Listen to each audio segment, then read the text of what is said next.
The Abandoned Mansion of the Rebel Scottish Lords and its History. Abandoned Places, Scotland. Today we explore a ruinous mansion with a tumultuous past, located on a site in the southwest of Scotland occupied since the Middle Ages. The region upon which it now stands was once part of the Lordship of Galloway, which was a semi-autonomous kingdom until the 13th century. The large mound it stands upon may be part of the earliest fortification. Its first mention appears at this time in 1249 as a possible birthplace for John Balliol, who became King of Scotland, and whose mother was Dervoquila, the daughter of Alan, the last independent ruler of Galloway. King John's nickname was Tomb Tabard, meaning empty coat, a signal of his weakness as a king. John entered history in 1290 when he became a claimant to the throne following the deaths of King Alexander III and then Queen Margaret of Norway. As a great-great-great-grandson of David I, John's claim was upheld over Robert the Bruce's in 1292 when he was made king. During John's rule, Edward I eroded his authority, making John pay homage and contribute to England's defense as a vassal. In this time, John lost effective power to a new Council of 12, who in 1295 created a treaty with France, beginning the Old Alliance. This move caused Edward I to invade and began the Wars of Scottish Independence, with the Scots defeated at Dunbar and John abdicating in 1296, where his family arms were torn from his surcoat, possibly creating his later nickname. John was then placed in the Tower of London and later exiled to France, with his crown and seal seized by Edward I. The later rebellion led by William Wallace would claim to fight in his name, though John stayed out of politics until his death in 1314. Later, his son Edward briefly attempted to regain the throne. The house today is much different from the now erased early castle, though the hill it sits upon may be part of it.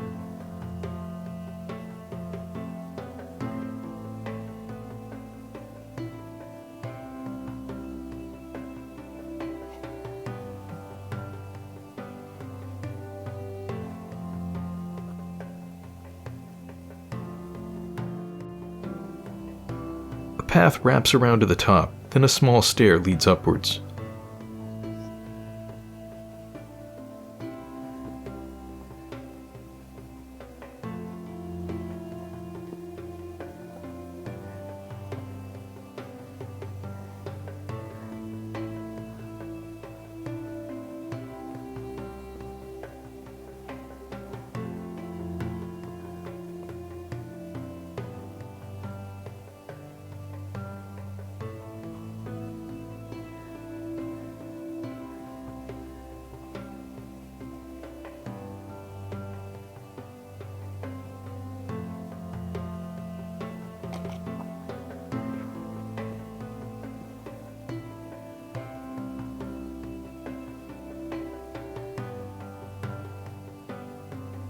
From here, the more modern details are visible, melding those of the castle and the later house.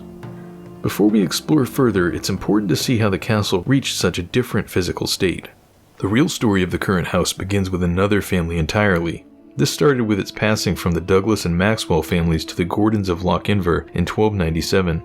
The first Gordon holder was the famous Sir Adam de Gordon, chief of the family during the reign of Malcolm IV and William the Lion. He built a small island castle nearby to ours, and his son William de Gordon held these lands in a charter confirmed by Robert the Bruce in 1315.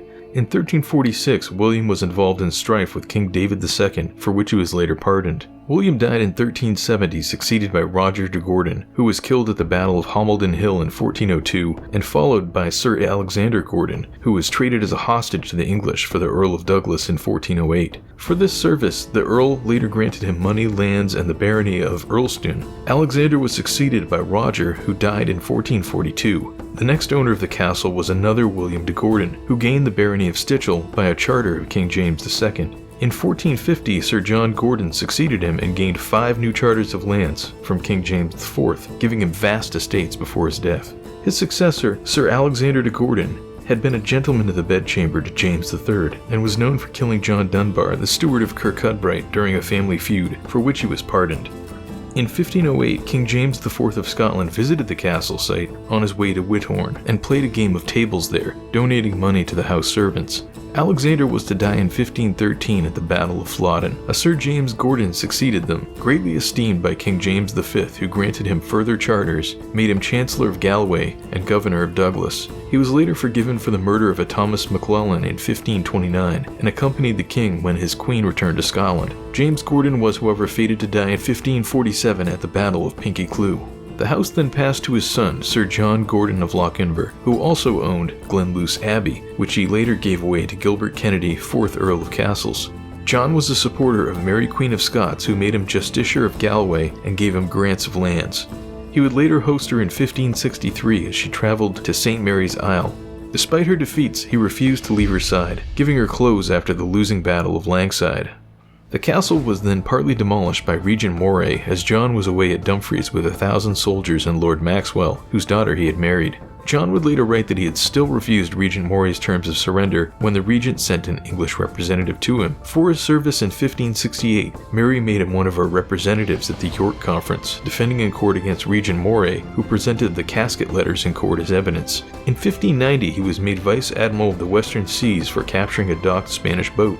Later in 1599, he became involved with the famous Kennedy family feud of Gilbert Kennedy of Bargany, through his daughter who married into that family. He was imprisoned in 1602, being forced to pay a fine and then dying 2 years later. Sir John's son Robert then inherited and was later knighted at the coronation of Anne of Denmark in 1590. However, he soon was involved in a scandal in 1608, being accused of murdering his manservant, who he had found to be too familiar with his wife, Elizabeth Ruthven, daughter of the Earl of Gowrie. Rumors swirled as to the story being a previously fabricated reason for divorce, which they eventually did in 1609. Despite this, he competed in a famous Arthurian-style tournament of James VI at Whitehall Palace called Prince Henry's Barriers. Here during combats his prowess was mentioned by historians, as was his claiming of the palm of victory for second place. Indeed, he was well known for martial exploits, defending the people of Galloway against the men of Annandale in their raids. In one such instance, after burning houses in reprisal for the slaying of his friend James Gordon, the king's men attempted to detain him, but he forced their officer to eat the king's warrant. Eventually pardoned, he was granted vast estates and made a gentleman of the bedchamber to the king. He then became involved in a scheme to establish North American colonies placed within modern Nova Scotia. After obtaining the charter and new baronetcy title in 1621, he published a tract called Encouragements for Such as Shall Have Intention to be Undertakers in the New Plantation of Cape Breton, which spread the word to Scots to emigrate to Cape Breton Island in Canada. In 1626, the family was elevated, with Sir Robert being created first baronet and dying just 2 years later. His son John was a renowned Presbyterian and friend of King Charles I, and during his time at the castle, the famed theologian George Gillespie served as his chaplain.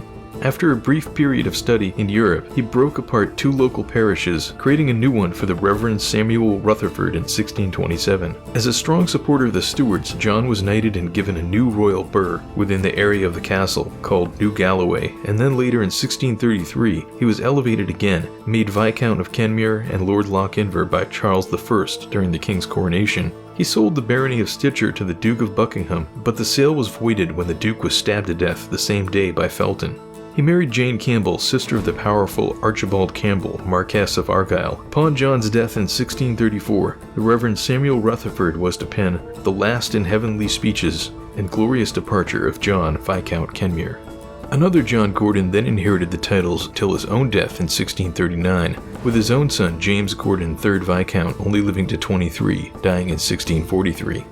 The 4th Viscount, named Robert, was involved in the English Civil War, and in 1650, when the English parliamentary forces invaded, the castle held out until the end of the year, surrendering to Lord General Cromwell.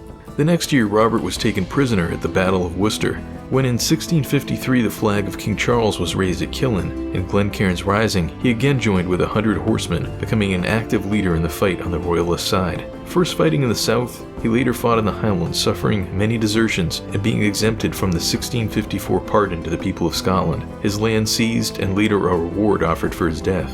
At the defeat of the Royalists at Lochgarry, Robert began negotiations for surrender, and eventually in 1659 was imprisoned in Edinburgh Castle, though later escaping over a wall during sermons.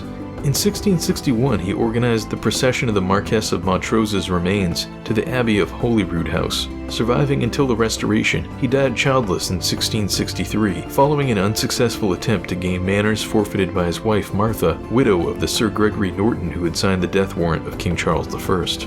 The 5th Viscount, Alexander, was a more distant relation and was soon charged with stealing 5 trunks of legal writs from the estate, which had been pending discussion. In 1666, he was involved in suppressing the Pentland Uprising and later involved at the Battle of Killiecrankie in 1689, where he was falsely reported killed while fighting under General Mackay. Alexander died later that year, largely destitute, and his son William took the reins in 1700 after a protracted lawsuit. The L-shaped building that stands today mostly originates within this period, with incorporations of earlier castle features. The two remaining sides of the square this forms were once bounded by a tall wall with two towers and a gate, which are now not present. The fall of this house began not much later and begins with William. While not at first a Jacobite, William eventually became leader of the lowland nobles, who opposed the Act of Union in 1701, and was later involved in plotting the uprising and a French invasion. In 1707 he was granted the title of Marquess by James Francis Stuart. Upon being urged by Lord Carnwath, he joined the uprising of the Earl of Mar, who appointed him the head of the lowland forces. William then raised the banner and was joined by 200 men at Lochmaben, including the Earl of Maxwell, and they marched south to join the English Jacobites, where he was captured at Preston. As part of the 1715 Jacobite uprising, he was then tried and beheaded at Tower Hill, with his estate seized. Following this tragic loss, the house became ruined by 1790, but its tale does not end there.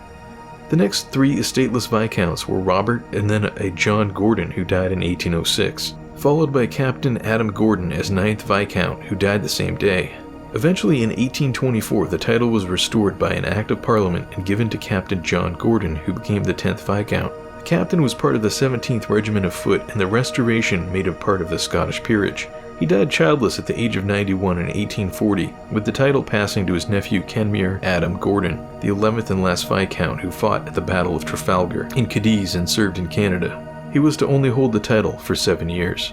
During the 1800s, the house was greatly refurbished from a ruinous state, with the destruction of the courtyard towers and walls, and the rebuilding of the southern half of the house in 1840 by architects William McCandlish under the 11th Viscount, and then by Hugh McClure in the 1860s. The western half of the house was later remodeled by Matthew Ellison Hadfield in 1879, and final extensions made in 1908 by architect Christian Elliott. During these decades of rebuilding, the house hosted a number of notable guests, such as artist John Ruskin and Arthur Severn, and Robert Burns as another notable guest, along with John Syme. Eventually, the house was sold in 1923 to a Brigadier General Maurice Lilburne McEwen of the Queen's 16th Lancers, who commanded the Stewartry Home Guard. Maurice died in 1943, which signaled a new use for the building as a hotel. The new establishment was managed by Stanley Dobson and Hugh Ormond Sparks. During this time, Stanley's brother, Cowan Dobson, a painter, would rent the site to paint and entertain guests. Until fatefully, at the hotel's closing in 1958, the interior of the house was stripped and its roof removed by the owners. The ruins now sit atop the ancient hill, lonely and haunted by the local legend of a headless piper, sometimes attributed to the executed 6th Viscount. It is this hulking ruin on a hill that we explore today.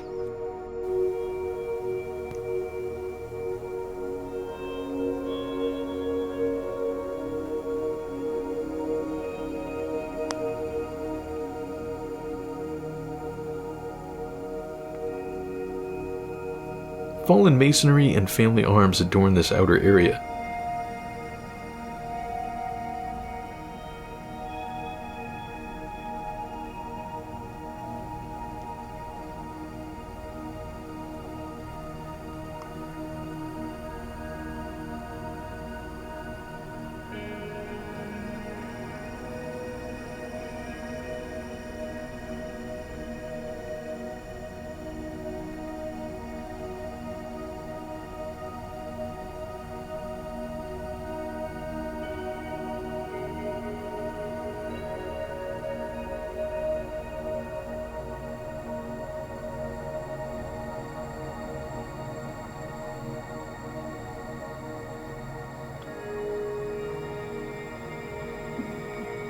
We first peek into what was the linking central staircase, which led to the entrance hallway on the ground floor, and the drawing room, library, and dining room on the first floor.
A much earlier vaulted basement is visible below from the old castle.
The open spacing going off the stairs was a series of bedrooms with cellars placed below them. Can get underneath, but it looks quite sketchy.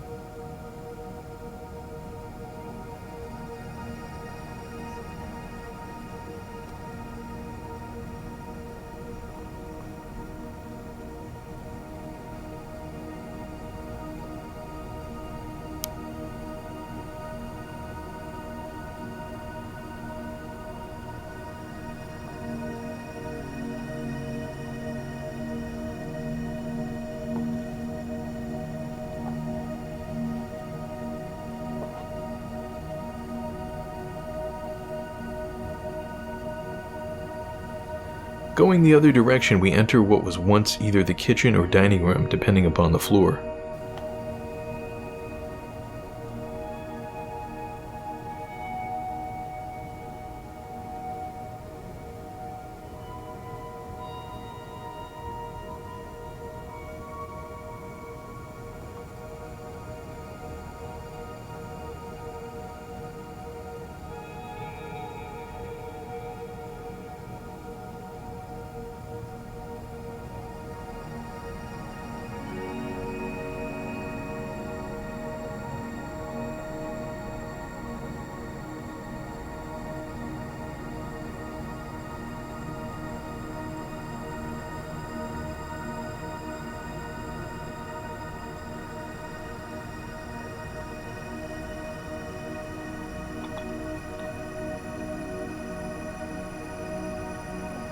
A piece of fallen flooring from above lays within the library and entrance hall room.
And beyond this, the drawing room. Later additions have confused the layout of some rooms, likely expanded and altered in shape.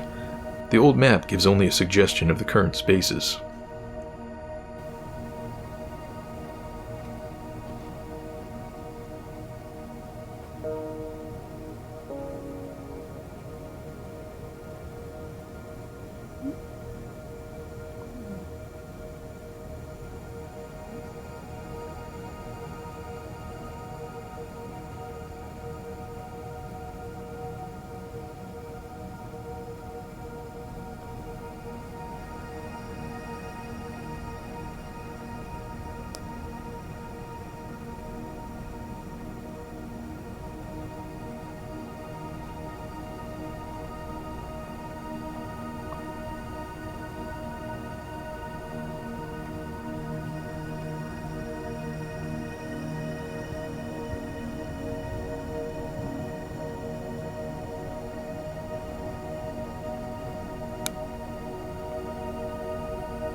Metal beams lie underfoot, and a small forest has begun to grow here.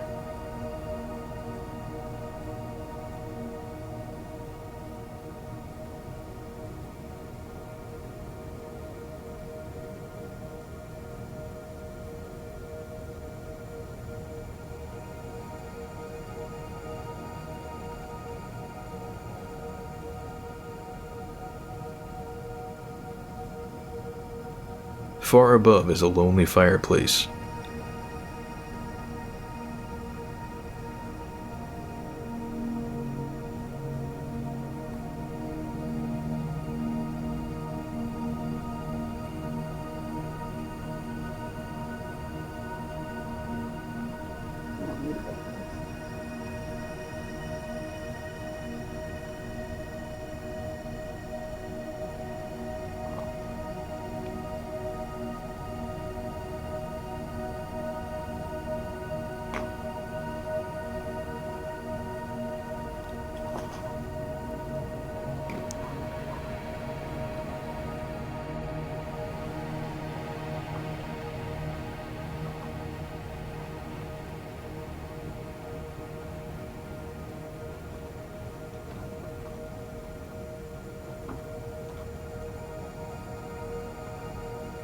We head out through the main courtyard entrance.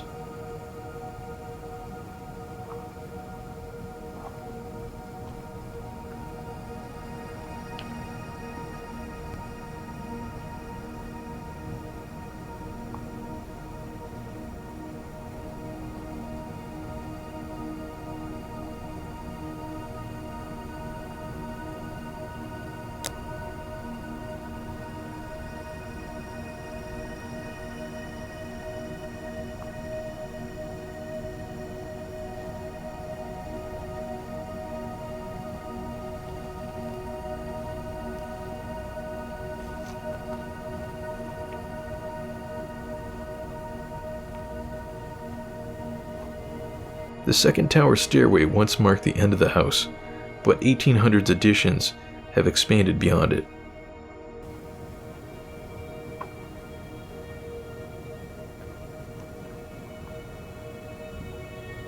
Noticeably built in brick, they stand out from the earlier materials used.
Apparently having punched through to the old castle cellars, the later stairs lead to a hallway of chambers.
This unlabeled room has seen a major collapse, seemingly blocking off access to the old kitchens.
Part of the story above is accessible, but very dangerous.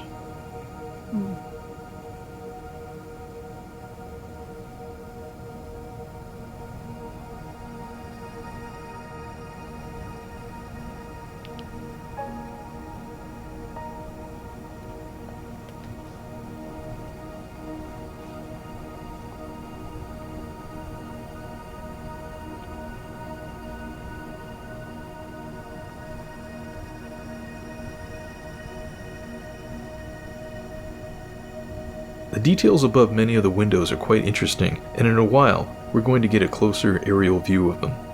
For now, we will take a walk around the edge of the hillside to show you more of the exterior.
The later non-courtyard entranceway is quite different in appearance, though it has a number of turrets.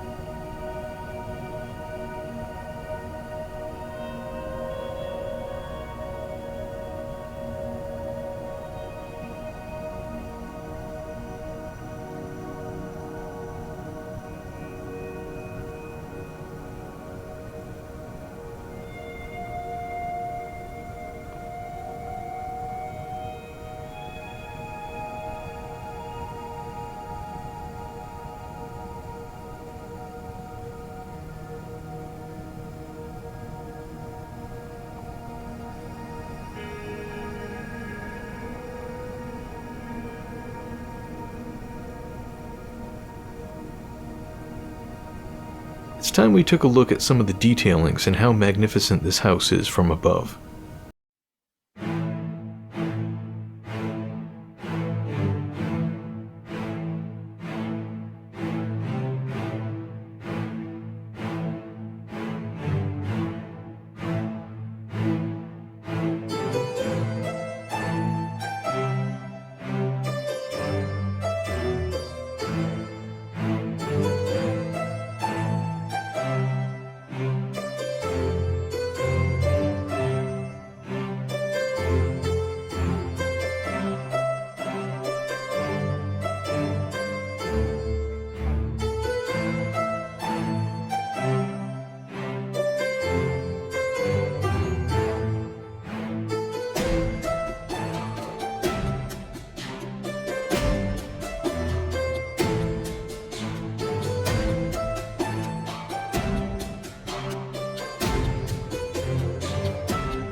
The newer entrance side also has a number of notable features worth exploring from the air.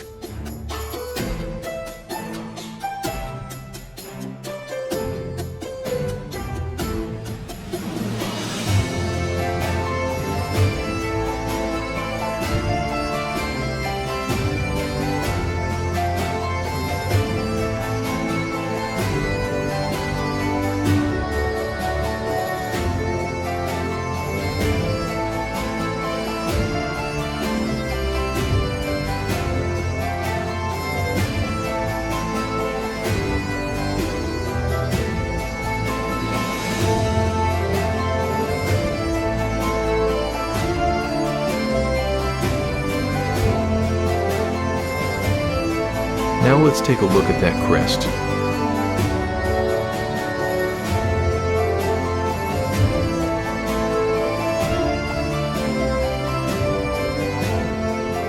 That's it for this exploration. Join us next time as we explore what was once the largest quarry in the world. Thank you for watching. For more unique abandoned places and their lost stories, follow us today by subscribing and hitting the bell icon. Until next time.